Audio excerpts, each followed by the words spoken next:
Hello friends, welcome back to the new video. In this video guys, we are going to talk about how to change pin lock in Vivo phone. Guys, if you want to change your pin lock, so guys you can change. And guys, now let's see how to change pin lock in Vivo phone.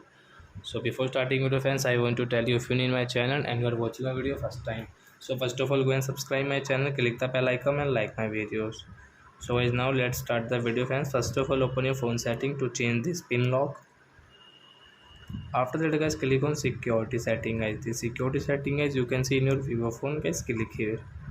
Guys, click on screen lock and guys enter your password. Guys, again guys, click on pin. So as new pin guys, we will take this 1234. Guys, no more password. 1234. Guys, confirm.